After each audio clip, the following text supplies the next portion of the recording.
Grand Dialogue. Sigeka Foba. Edawani wa Makaran. Le Grand Dialogue, l'émission de débat du Studio Tamani sur votre radio. Chenibero. Halud Mauni. Cheniberi. Sigeka Foba. Le Grand Dialogue. Le Grand Dialogue.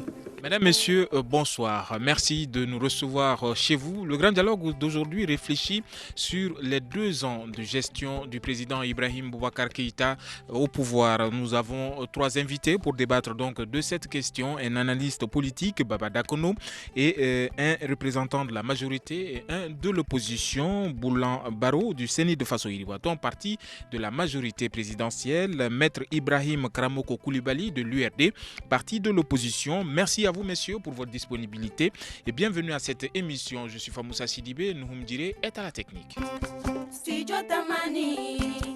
Héritier d'un Mali fortement secoué par la crise politico-militaire, le président malien s'est fixé comme objectif prioritaire absolu dès son accession au pouvoir, donc la reconstruction du tissu social abîmé, déchiré par 2 ans de crise politique. Il réunit le 16 septembre à Bamako, conformément à l'accord préliminaire de Ouagadougou, les groupes armés pour renouer le dialogue avant de tenir les états généraux de la décentralisation le 22 octobre 2013. Malgré les péripéties, Ibeka et son gouvernement obtiennent un accord au bout d'1 an de négociations. Les pourparlers de paix ont donc étouffé, selon de nombreux observateurs, les chantiers du progrès social et économique. La gouvernance d'Ibeka, c'est aussi et surtout les scandales de corruption à répétition 2 ans après. Où est-ce que nous en sommes? La première question sera donc posée à Boulan Baro du Séni de Faso Iriwaton, parti de la majorité présidentielle. Bonjour. Bonjour.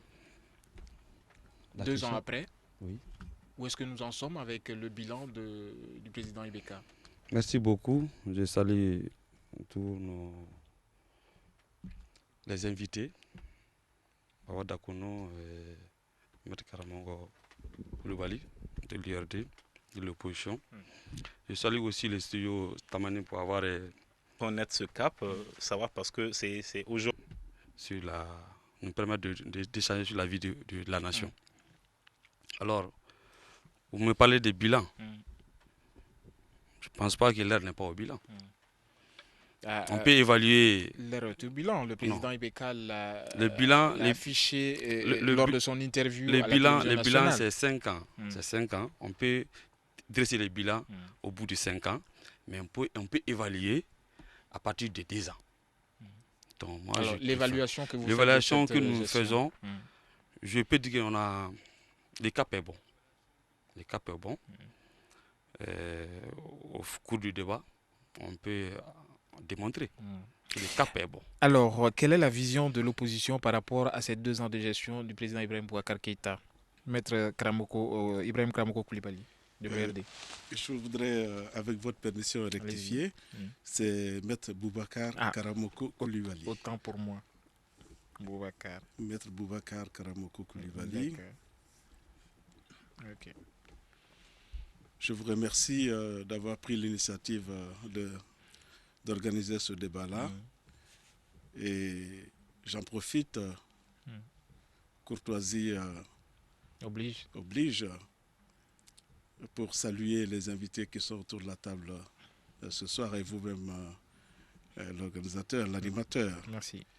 Et également saluer nos auditeurs et nos auditrices. J'ai entendu tout à l'heure M. Barraud dire que le cap est bon.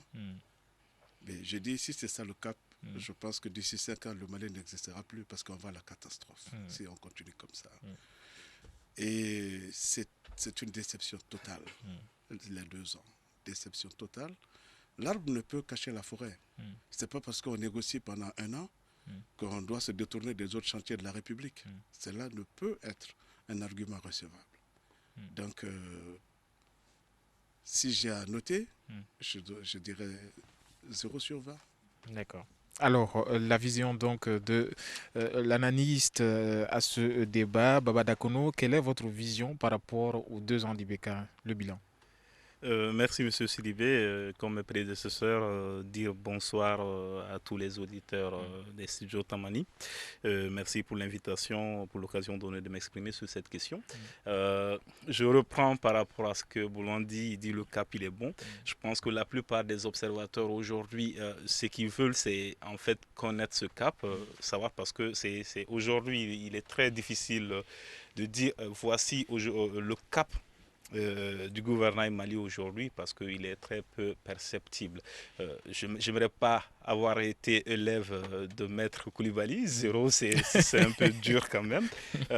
Mais c'est vrai que l'analyse à partir de la perception généralisée, c'est que on peut accorder le crédit qui reste encore beaucoup à faire, mais 2 ans, c'est très important dans un quinquennat. Et ça aurait permis quand même de se connaître le cap qui est donné au pays. Et la situation aujourd'hui donne raison aux analystes par anticipation qui disaient dès les premiers mois qu'on ne sentait pas, on ne parvenait pas à connaître la direction que prenait le sens de l'État. À l'époque, il a été beaucoup reproché qu'il était très tôt pour faire des analyses, il était très tôt pour faire le bilan. Mais aujourd'hui, après 2 ans, on voit que ces analyses n'étaient pas précoces parce que jusqu'à présent, on ne parvient pas à déterminer exactement la direction que prennent les choses aujourd'hui au Mali. Alors, est-ce que vous considérez que cet accord obtenu entre le gouvernement et les groupes armés est une grosse victoire de la majorité Boulambaro? Merci beaucoup. Du Sénat. Bon, je ne parlerai pas en termes de victoire de la majorité, mais c'est une victoire du peuple malien. Quand je dis le cap est bon, on peut prendre secteur par secteur, on peut en développer. Vous avez bien, dans votre exposé linéaire, vous avez campé les décors. Vous avez contextualisé le débat. Il a hérité, nous avons hérité d'un État. De quel État? Parce qu'il y avait une rupture d'État.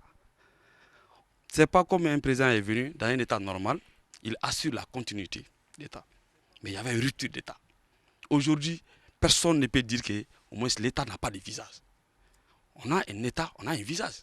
Mais quel est ce visage? Ce visage, c'est quoi? C'est qu'il y a un président de la République, incontestable et incontesté. Il y a les institutions de la République sont stables. Quand il venait, mais il n'y avait pas une stabilité autour des institutions de la République. Aujourd'hui, tout le monde sait que quand le président Ibeka venait au pouvoir, que la chaîne, parce que c'est le domaine sécuritaire peut-être qui frappe trop les gens, juste négocier, par exemple, pas les négociations. Le cap, c'était quoi? C'était d'opter soit d'aller vers un règlement pacifique, politique et juridique de la crise, soit d'aller vers un règlement militaire. Aujourd'hui, le cap, c'est quoi? C'est d'aller vers un règlement pacifique à travers une solution politique et juridique. Ça, c'est un cap. Mais les gens s'attendaient à un règlement militaire. Ça ne pouvait pas régler. Ça, c'est un cap. Ça, c'est dans le domaine sécuritaire. C'est vrai, nous connaissons un peu quelques insécurités par-ci, par-là. Mais à la date d'aujourd'hui, les efforts sont faits pour indiquer ces difficultés. Dire que si nous continuons comme ça, il n'y aura pas de Mali, moi, au contraire, l'espoir est permis. L'espoir est permis. Et que les institutions de la République fonctionnent normalement. Quand l'opposition dit que si on continue comme ça, l'opposition a eu une chance inouïe. Le Sénat de Faso Louaton a connu une période de l'opposition la plus difficile. Mais aujourd'hui, tout est en train d'être fait pour favoriser la liberté collective et individuelle. Quand vous dites que le CNID a connu de moments difficiles, de quelle période est-ce que vous parlez? Je parle de la période 92 et 2002, quand le CNID s'est inscrit dans l'opposition. Où le président Ibrahim Boubacar Keïta était aux affaires. Il était Premier ministre. Il n'était pas aux affaires, il était Premier ministre. Nous sommes assumés. Et aujourd'hui, nous l'accompagnons. D'accord. Sans complexe et sans complaisance. D'accord. Maître Boubacar Karamoko Koulibaly, vous avez la parole. Je vais rebondir. Non, il faut qu'on arrête de se payer la tête de ce peuple avec des bons mots. Il faut arrêter, il faut respecter les populations. Il faut respecter le peuple parce que lorsque l'on fait croire qu'on a les moyens, qu'on bande ses muscles, qu'on fait croire qu'on peut régler militairement une question, et qu'ensuite on se ravise, et également on traîne à prendre le pas, parce qu'on avait dit 60 jours après les élections, les accords de Ouagadougou avaient prévu la reprise des choses. Qu'est-ce que nous n'avons pas entendu? On ne tremblera pas, je n'irai nulle part, je vais à mon rythme, je fais comme je veux. Mais après, nous sommes allés à Canossa, après Kidal, le mai 2014, 21 ou 20, 21 mai, je crois que c'est nous qui étions demandeurs. C'est nous qui étions demandeurs. Donc, nous ne sommes pas allés à cette paix dans les meilleures conditions. Et cette paix qu'on brandit tant, c'est encore une fois quelque chose qui a du plomb dans l'aile. De la signature, ou en tout cas de la première signature à la deuxième signature jusqu'à ce jour, je pense que les gens peinent à voir le début de l'installation de cette paix dans notre pays. Au moment où je vous parle, j'ai même le sentiment qu'un partenaire prend ses distances avec cet accord de paix. Lequel? La coordination des mouvements de l'Azawad. Si vous avez vu leur communiqué d'hier, interdisant la tenue des élections. Non, pas seulement ça. Le juriste que je suis retient l'état de l'Azawad. Ils ont fait un communiqué avec en tête état de l'Azawad. Et qui a ces organisations militaires et qui a même une région militaire. Ça veut dire que... Est-ce que ceci n'est pas une dissension au sein de la CEMA? Non, ceci est une marque de défiance, est une manifestation de défiance. Et c'est une prise de distance avec l'accord existant. Parce que, quel que soit ce qui se passe, ils ont demandé le report des élections.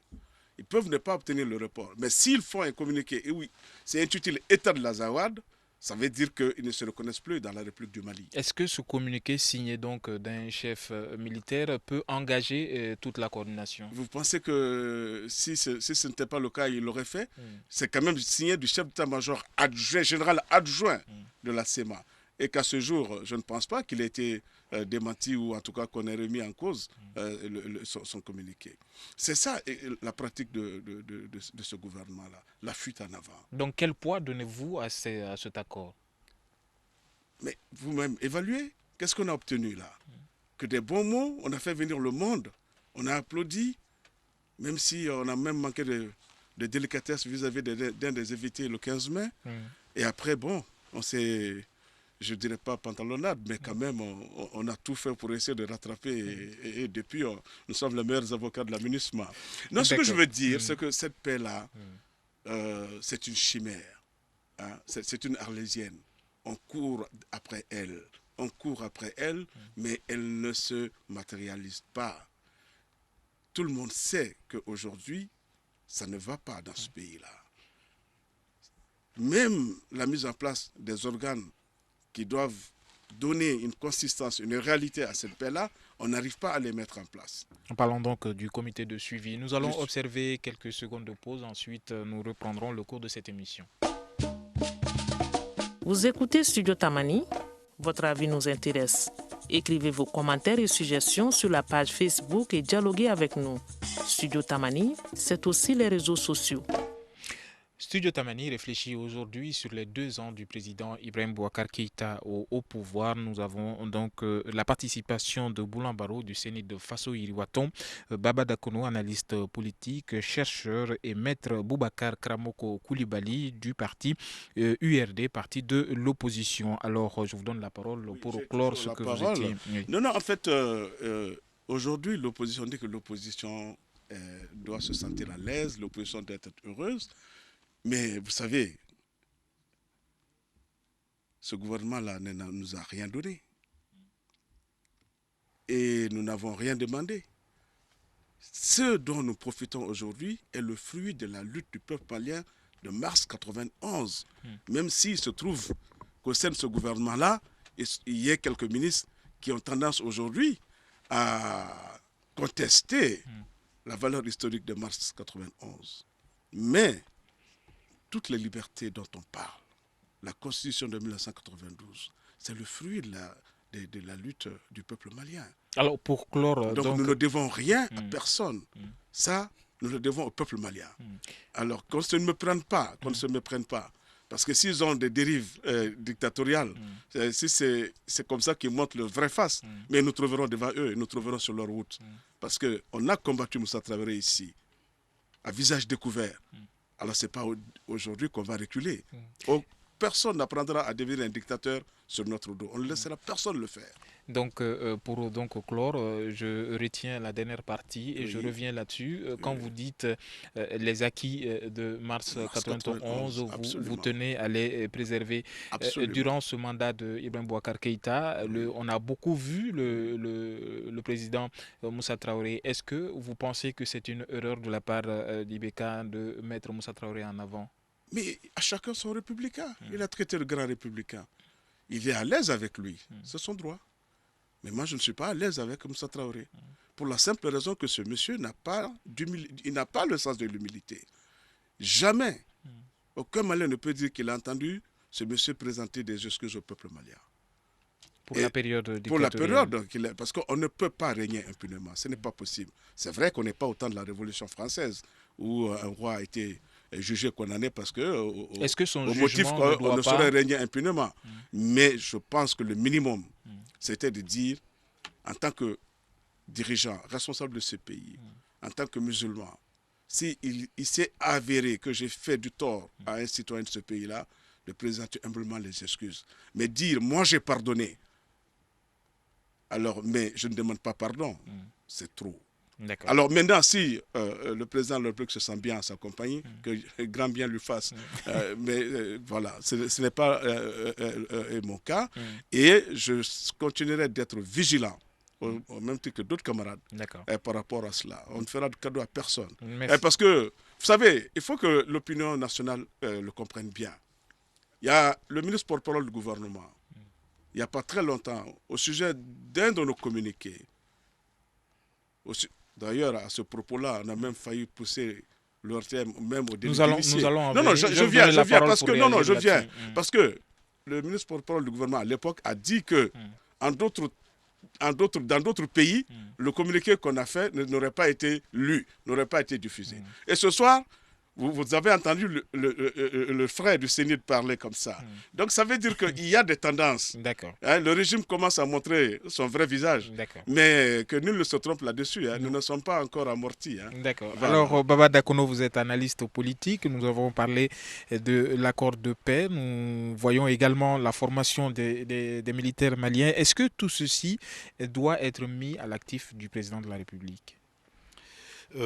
Avant de venir à ce sujet précisément, je vais quand même remettre 2 ou 3 propos dans leur contexte, contexte historique, parce qu'on le doit quand même à l'histoire. Quand j'ai entendu tout à l'heure qu'il n'y avait pas d'État, oui, je suis d'accord qu'en 2013, il y avait beaucoup de choses à faire, mais nous ne sommes pas inscrits dans la continuité. C'est assez difficile à comprendre parce que tout ce qui a été fait ces dernières années sont en fait des réalisations, des chantiers qui ont été mis en œuvre depuis des années. Et parlant même du statut de l'opposition, puisqu'on en parle beaucoup, rappeler quand même que ce statut de l'opposition rentrait dans le cadre plus global du projet de réforme politique du président de la République de l'époque. Tout avait été déjà fait. Malheureusement, le coup d'État intervenu en mars 2012 a interrompu le processus de mise en œuvre de ce chantier de réforme politique, autant sur le plan institutionnel, autant sur le plan des infrastructures. C'est qu'il faut rappeler quand même que beaucoup de nombreuses réalisations aujourd'hui sont le fruit d'actes dont le chantier avait été mis en œuvre depuis 2010. Ça, c'était le petit détour historique, si tenté est de mettre déjà 2010 dans l'histoire.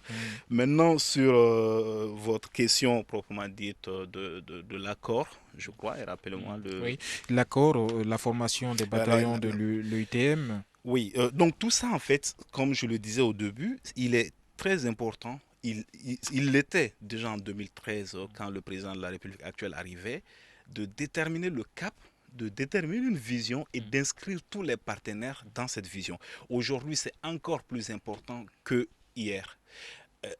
Par exemple, vous avez pris le cadre de la formation. Dans beaucoup de pays, on a vu en sortie de crise, beaucoup d'acteurs internationaux sont venus avec les formations. Dans un pays, à titre d'exemple, on avait une armée dont une partie avait été formée par les Russes, une partie par les Japonais, une partie par les Américains, une autre partie par une autre nationalité. Imaginez que cette armée se trouve sur le terrain. Ils ne vont pas se comprendre parce que avec des méthodes différentes. Avec des méthodes différentes. Donc ça, c'est sous la question typique de la formation. Sur tous les autres points, chacun a son agenda. Au niveau des partenaires financiers, ils ont les impératifs de décaissement. Au niveau des autres, ils ont des enjeux géostratégiques. Donc on ne peut pas se laisser, parce que ce qu'on constate, c'est qu'on est plutôt dans la réactivité. Telle situation se pose, on essaie de trouver la solution. Alors qu'il était plus loisible de définir un cadre dans lequel tous les acteurs allaient s'inscrire, parce que le Mali allait... C'était ça la véritable restauration de l'autorité de l'État.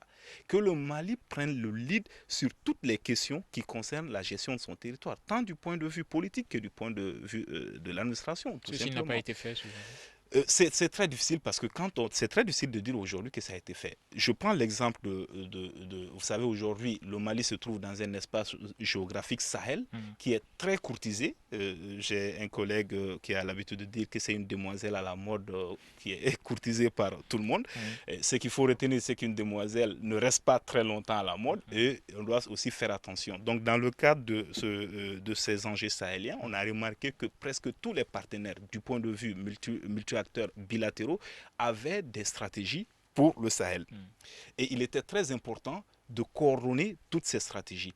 Et ça a été, heureusement, il y a quelques mois, on a pu avoir un secrétariat exécutif pour la coordination de ces stratégies, mais ça a été très difficile. Pendant près de 18 mois, le Mali n'a pas pu affirmer ce leadership qui lui permettait d'inscrire tous les acteurs qui ont des stratégies Sahel sur le territoire malien. Ça, c'est juste un exemple. Sinon, sur beaucoup d'autres points, c'est ce qui se passe aujourd'hui quand on parle de MINUSMA, quand on parle de l'opération Barkhane. Tout ce qui se fait aujourd'hui, que ce soit en matière sécuritaire, que ce soit appui aux collectivités, tout se fait, doit rentrer dans un cadre connu. J'ai entendu plusieurs fois le président de la République dire qu'il faut beaucoup de méthodes. Il a voyagé pour expliquer la direction, la vision du Mali sur ces sujets. J'ai été heureux de savoir qu'en fait, il y a de la méthode. J'ai été heureux de savoir qu'en fait, il y avait une vision, mais sauf qu'elle n'est pas quand même partagée, parce qu'on aimerait connaître quand même cette vision et cette méthode est seulement connue des seuls acteurs. Et c'est difficile aujourd'hui de dire qu'il y a de l'impact et que le Mali a restauré son autorité au terme de l'État et parvient à inscrire tous les partenaires dans la direction qu'il souhaite.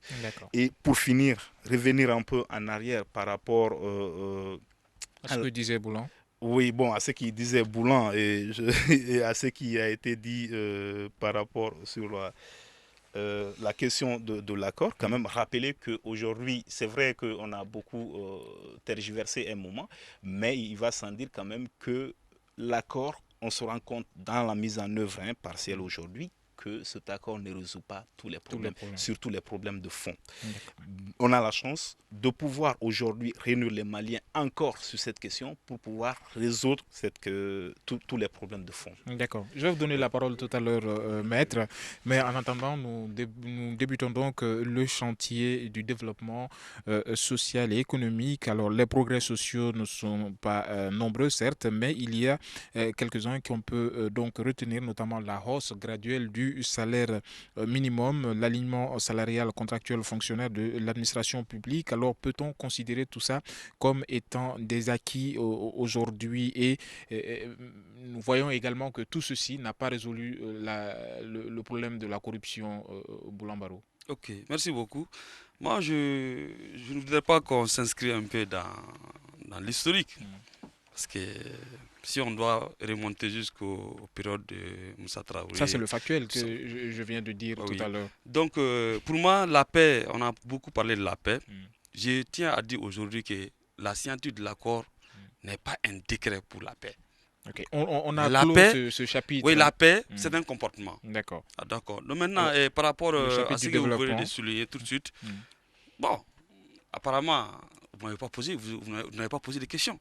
Si vous avez fait un commentaire. Vous avez fait un commentaire des résultats que ce gouvernement a obtenus. J'ai dit tout ceci n'a pas endigué le problème de la corruption. Le problème de la corruption, on ne peut pas. Il n'y a pas une solution définitive pour la corruption. Mais on s'inscrit dans une logique de réduire la corruption. Et je pense que là, tu interpelles la gouvernance qui a été mise en place. Parce que qui parle de corruption parle de la gouvernance. Il se peut qu'au départ, il y a eu quelques ratés, ça je l'ai dit, je le reconnais. Mais à la date d'aujourd'hui, la vision elle est claire. Le cap est bon en la matière. En matière de lutte contre la corruption. Oui, parce qu'aujourd'hui, les meilleurs moyens de lutter contre la corruption, c'est la justice. Il faut s'efforcer à assurer l'indépendance de cette justice-là. Et je pense que c'est ce qui est en train d'être fait. Aucun juge aujourd'hui ne peut être interpellé pourquoi il a... Non. Tous les dossiers, ça a été dit, tous les dossiers concernant la corruption ont été transmis à la justice. La justice, elle est indépendante. À elle maintenant de s'assumer. Alors, certains observateurs ont décrié donc le fait que certains ministres s'immiscent dans les procédures judiciaires. Est-ce que vous trouvez cela normal? Vous pouvez me citer un ministre... Le ministre de la Justice en son temps, aujourd'hui ministre de l'Urbanisme. J'ai dit en son temps, je dis bien. J'ai dit en son temps. Mais aujourd'hui, il est le ministre de l'Urbanisme. Je parle, nous sommes au bout des affaires foncières, je dirais. Moi, j'ai dit aujourd'hui, à partir d'aujourd'hui, le cap est bon. D'accord. Alors, vous insistez sur ce cap. Si cela était un passé, ça ne date pas, ce n'est plus d'actualité. Alors, vous insistez sur ce cap. C'est bien compris, Boulambaro du CENI de Faso Iriwaton, parti de la majorité présidentielle. Alors, Maître Boubacar Karamoko Koulibaly de l'URD. Je viens de citer quelques acquis donc, de l'UNTM par rapport au salaire minimum et également à l'alignement salarial de fonctionnaires par rapport aux contractuels. Aujourd'hui, est-ce que tout ceci a endigué le problème de la corruption au Mali? Je vous remercie, M. Sidibé. Vous savez, ce que vous venez de dire, j'ai vu l'avènement, effectivement, de la signature de ces documents-là. Et il faut dire aussi que c'était une vieille quête, c'était une vieille demande, c'était un dossier qui était là. Mais c'est heureux que le gouvernement les conduit à ce niveau-là. C'est heureux. Quand quelque chose de bien a été fait, le bien a été fait, il faut le dire. Mais seulement l'essai n'a pas été transformé. L'essai n'a pas été transformé pour la simple raison que c'est un gouvernement justement qui ne sait pas partager, qui ne sait pas dialoguer, qui ne sait pas s'ouvrir aux autres. C'est le laisse-guidon. On n'a pas souci des autres.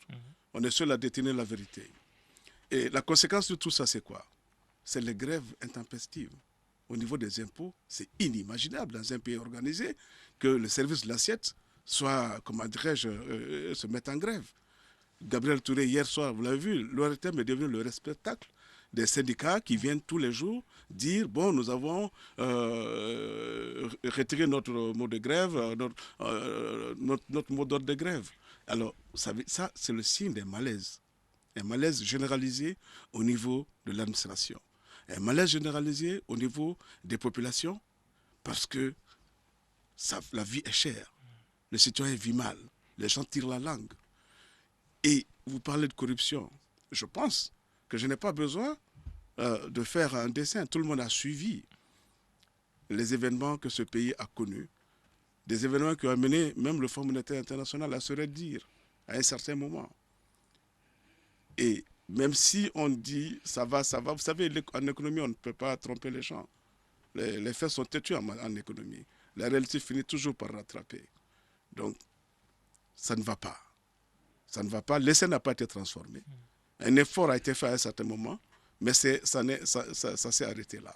Et ce à quoi on assiste, c'est la malvie au niveau des fonctionnaires de l'État, au niveau de l'administration, au niveau des services. Rien ne va. Tout le monde aujourd'hui veut se mettre en grève parce que ça ne va pas. Et justement parce que ça ne va pas, pourquoi?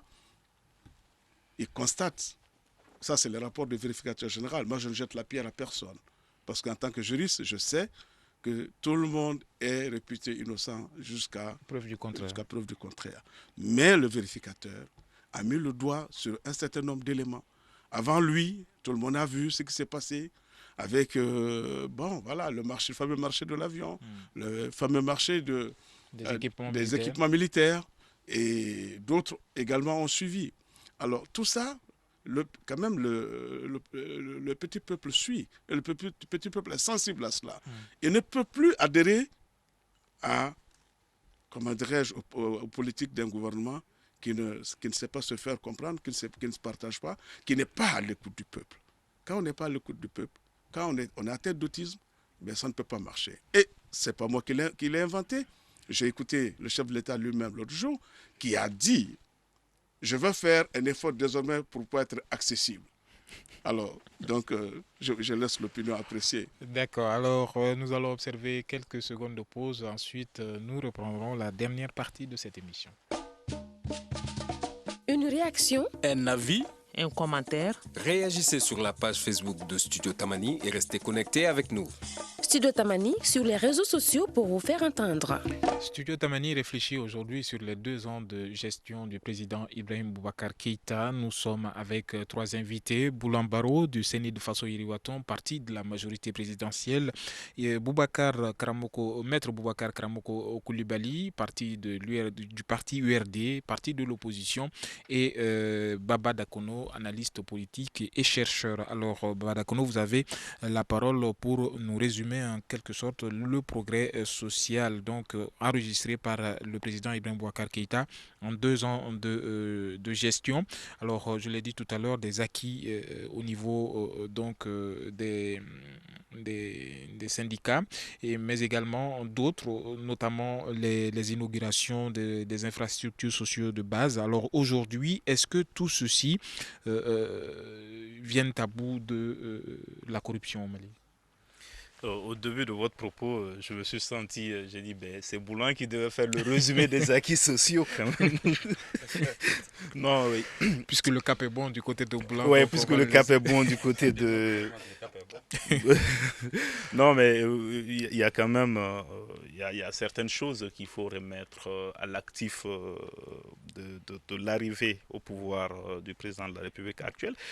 Le premier, je pense que c'est quand même la gestion de la junte militaire. Ça, c'est l'un des gros dossiers sur lequel il était beaucoup attendu. Je pense que jusque-là, il a pu quand même mettre, le gouvernement a pu quand même mettre un terme à certaines. Et j'espère que la justice va faire son travail et que toute la lumière serait faite sur tout ce qui s'est passé pendant cette période. Donc, on va dire que le gouvernement a fait son travail et on attend la justice sur ce dossier. Cette épineuse question. Vous avez parlé d'inauguration. Ce qu'on attend, c'est plus aujourd'hui des poses, comme on dit, de première pierre que d'inauguration. C'est vrai qu'on a beaucoup inauguré. Et même dans ces inaugurations, pour rappeler le dernier quand même sur l'attribution des logements sociaux, ne s'est pas passé sans scandale. À tort ou à raison, mais c'est quand même dans un contexte où on veut faire du social. C'est quand même difficile à comprendre que voulant faire du social, on crée aussi des cas sociaux, des frustrations à des niveaux où ça ne devrait pas apparaître. Donc j'aurais quand même voulu que Boulan fasse plus le résumé des acquis sociaux. C'est vrai l'UNTM, mais il faut rappeler que l'UNTM a commencé à faire du bruit sur des attentes qui n'auraient pas été comblées face aux dernières promesses du gouvernement. Donc je vois la question de la gestion de la jeune, mais comme je l'ai dit, 2 ans c'est très important dans un quinquennat, mais on va dire qu'il y a encore le temps de pouvoir fixer le cadre pour les prochaines années et que tout le monde se reconnaisse dans ça. Sur la question de l'accessibilité, je ne savais pas, je vais moi aussi envoyer ma demande d'audience. Si je peux rebondir. C'est-à-dire qu'il ne peut pas avoir de cap lorsqu'il n'y a pas de vision, lorsqu'il n'y a pas de leadership. Mais c'est ça le drame du peuple malien. Parce qu'on ne voit le leadership nulle part. On ne voit de vision nulle part. Mais c'est pas possible. On ne peut pas, comme ça, gouverner comme ça. C'est pas possible. Vous voulez réagir? Je vais réagir naturellement. Parce que je venais d'être interpellé par Dakono. Allez-y. Il venait de le dire tout simplement. Au moins, quand on dit qu'il n'y a pas de leadership, il venait de le dire, un des aspects très importants du leadership du président de la République, qui est parvenu à mettre qui est parvenu à mettre fin aux agitations de la jeune. Ça, c'est un leadership. Vraiment? Mais il vient de le dire. Mais il vient de le dire. Oui, c'est réglé, à moins que... Parce que vous savez, attendons de voir. Ce que nous voulons dans ce pays, ce que nous voulons, il ne faudrait pas que les gens soient alarmistes. Toutes les choses bougent positivement. Maintenant, à condition que les gens s'inscrivent dans cette dynamique-là. Maintenant, l'opposition va jouer son rôle. C'est ça qu'ils vont continuer à alarmer que rien ne va. Mais j'ai dit, le président il est venu, il a mis fin aux agitations de la junte militaire. Au moins, il a donné un visage à l'État. À un moment donné, l'État a été mis entre parenthèses pendant la période de transition. D'accord. C'était juste une parenthèse. Donc c'est une parenthèse. Je vais donner la parole. L'État du Mali n'est jamais allé nulle part. Moi, je n'aime pas que ce soit par le président Dioncounda qui assure la transition. La parole. Merci beaucoup. La parole est à Baba Dakono. C'était juste une parenthèse. La parole est à Baba Dakono. Baba Dakono, je voudrais vous entendre sur la corruption.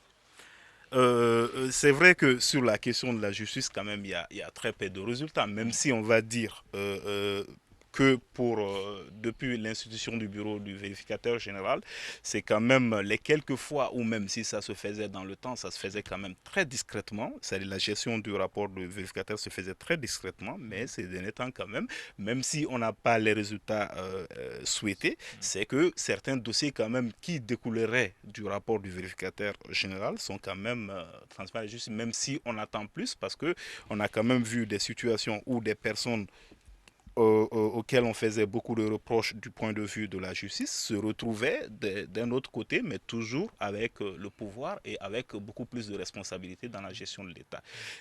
C'est vrai que la corruption, c'était, après la question sécuritaire, l'une des grandes attentes du peuple au sortir des élections de 2013.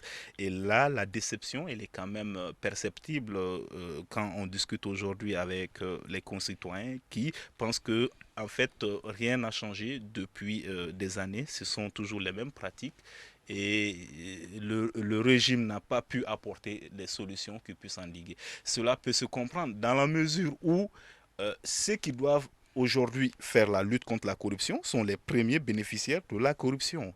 Tant sur le plan aujourd'hui des responsables, des premiers responsables étatiques, tant au sein de la population, parce qu'il ne faut pas ignorer la petite corruption aussi. Donc aujourd'hui, tout le monde profite à peu près de la corruption et ceux qui doivent prendre les premières mesures pour lutter sont ceux qui profitent le plus. Donc on ne va pas s'attendre à ce qu'il y ait un retournement spectaculaire où tout le monde devient tout à coup honnête et va aller vers des solutions dans ce cadre. Mais on ne va pas quand même totalement fermer la parenthèse sans que je fasse la précision. Alors rapidement si vous voulez, que la gestion de la question de la junte et le leadership inscrit dans un cadre dans la durée, ça fait deux choses quand même, mon ami du Boulan-Barrot. Donc oui, le gouvernement, je le rappelle bien, a pris des initiatives qui nous permettent de croire qu'il y a eu une bonne gestion de ce dossier. Et on attend toujours la justice, je l'ai rappelé. D'accord. Alors, nous mettons fin donc à ce chapitre consacré à la corruption et au développement social. Alors, nous allons donc entamer le projet futur. Aujourd'hui, c'est l'application, la mise en œuvre de l'accord de paix qui est attendu par tout le monde. Est-ce que vous pouvez nous dire d'ores et déjà, Boulan-Barrot du Sénat de Faso Iliwaton, comment est-ce que le gouvernement, la majorité présidentielle compte s'appliquer dans ce domaine? Bon, dans le cadre de la mise en œuvre des accords, de l'accord d'Alger, le gouvernement sollicite l'accompagnement de toutes les composantes de la nation. À ce stade, il faudrait qu'on arrête de parler de parti majoritaire, parti opposition, non. Alors concrètement, aujourd'hui, il y a une situation, celle d'Anefis, qui préoccupe, qui bloque même la mise en œuvre de l'accord. Comment est-ce que l'État va devoir gérer cette situation? Malgré l'intervention du président de la République, la plateforme peine toujours à quitter la plateforme, Anefis. Selon leurs déclarations, sont en train de se retirer progressivement. Maintenant, il y a aussi des inquiétudes par rapport à leur retrait. Parce qu'en tout état de cause, c'est cette population-là qu'il faut protéger. Nous avons, à un moment donné, on s'est battu pour l'intégrité territoriale. Mais il y a des populations qui vivent sur ce territoire-là. Alors, on ne veut pas que les Maliens soient divisés. Mais il ne faudrait pas qu'on fasse en sorte aussi que les Maliens soient divisés. Donc vous êtes pour que la plateforme reste où? Si ça bloque le processus, alors que nous sommes inscrits dans un processus, si le président bloque le processus, alors ils ont aussi l'intelligence de décider de se retirer. Alors on verra bien si leur retrait peut constituer un facteur de déblocage pour le processus. En tout cas, le processus est irréversible. Et j'invite chaque Malien à s'inscrire dans cette logique-là. C'est compris. Alors, Maître Boubacar Kramoko Koulibaly de l'URD, parti de l'opposition. Rapidement. Non, je disais tantôt, parce que j'entends mon frère de Sénégal dire l'État a un visage. L'État, c'est pas prendre l'avion, aller à New York, à Washington, à Addis Abeba. C'est pas ça l'État. L'État, c'est d'avoir une bonne défense, c'est d'avoir la sécurité, et c'est d'avoir une bonne école, c'est d'avoir une bonne justice, et c'est d'avoir de bons administrateurs. C'est ça l'État. Mais c'est ce qui n'existe pas. C'est ce qui n'existe pas. Aujourd'hui, à Bamako, les gens ont peur de sortir. L'armée. Lui-même, il est allé à Sikasso, il a dit, j'arrive pas à vous équiper. Par la faute d'une puissance étrangère qui m'empêche de vous équiper. Mais c'est grave, ça. On ne s'adresse pas comme ça à son armée. Il faut prendre des mots, tenir des propos que la troupe peut comprendre. Remonter le moral de la troupe, mais quel relèvement de morale peut-on faire lorsqu'on vient dans un camp et on dit à la troupe, j'arrive pas à vous équiper. On laisse mettre. J'arrive pas à vous équiper parce que je suis empêché de vous équiper. Mais même si on dit qu'on se battra pour le faire, je le souhaite ardemment. Alors la mise en œuvre de l'accord. La mise en œuvre de l'accord, mais je vous l'ai dit, depuis le début, le comité de suivi, est-ce qu'il a été mis en place? Vous savez, ce qui est grave, c'est le pilotage à vue, c'est le manque d'anticipation, le manque d'analyse, le manque de vision. Tout le monde s'éveille qu'Anefis viendrait. Et après Anefis, Kidal viendra. Parce que les Imgad du Gatia et les Ifogas de la SEMA sont tous originaires de Kidal. Menaka était le départ et Kidal sera l'épilogue. Aujourd'hui, on va les faire sortir d'Anefis parce qu'on va mettre la pression. Mais je sais que ça ne ratera pas. L'État aurait dû, depuis Menaka, l'étape de Menaka, faire en sorte que Anefis n'ait pas lieu. Pour que demain Kidal aussi n'ait pas lieu. C'est ça qui n'existe pas. Comment l'État pouvait donc éviter Anefis? Mais l'État pouvait très bien le faire, puisque les deux composantes étant de Kidal, et que les Ifogas ne veulent pas que les Imgad soient à Kidal. Alors, l'État pouvait très bien faire en sorte que les uns gardent, ou en tout cas fassent preuve de calme, en attendant que les conditions soient réunies pour que chacun puisse rentrer à Kidal dans les meilleures conditions. Merci beaucoup, Maître Boubacar Kramoko Koulibaly de l'URD. Alors, Baba Dakono, dites-nous aujourd'hui quel doit être le cap du gouvernement par rapport à la mise en œuvre de l'accord.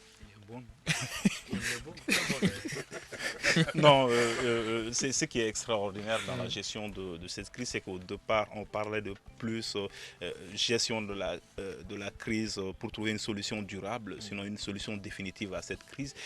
C'est qu'on est très étonné. De plus en plus. On a plus de temps. Allez-y. Ok, avant de rebondir, laissez-moi finir. Rebondissez comme vous voulez. Donc, ce que je disais, c'est qu'on a quand même abandonné très vite cette idée de trouver une solution définitive à la crise et qu'on est allé comme par le passé, ça se faisait à des solutions, si vous voulez, intermédiaires. Aujourd'hui, il y avait le caractère inclusif qui était prévu dans l'accord préliminaire à l'élection présidentielle ou pour parler inclusif de paix est très important et je crois indispensable même dans la phase actuelle du processus, tenter de croire qu'on est toujours dans le processus de paix. Donc il est important de réunir les Maliens et que ce soit vraiment de discussions inclusives sur ces accords, tout en ayant à l'esprit que les questions de fond n'ont pas été résolues. Ça a été rappelé tout à l'heure. Malheureusement, c'est la fin de cette émission. Le temps est fini, le temps imparti est terminé. Le temps imparti est terminé. Merci à vous, messieurs. On a accompagné. Merci à vous, messieurs. Merci à vous, messieurs, pour ce débat. Merci infiniment à nos invités pour leur présence. Boulan Baro du Séné de Faso Iriwaton, Maître Boubacar Kramoko Koulibaly de l'URD, parti de l'opposition, et Baba Dakono, analyste politique, chercheur. Je suis Moussa Sidibé. Nouhoum Diré était à la technique et Peting Diara à la régie vidéo. Ousmane Diadje Touré m'a aidé à réaliser cette émission. Nous vous disons bonsoir et à demain pour un autre débat. Le Le Grand Dialogue. Sigeka Foba. Edawani wa Makaran. Le Grand Dialogue, l'émission de débat du Studio Tamani sur votre radio. Shenibiro. Halud Maundi. Shenibiri. Sigeka Foba. Le Grand Dialogue. Le Grand Dialogue.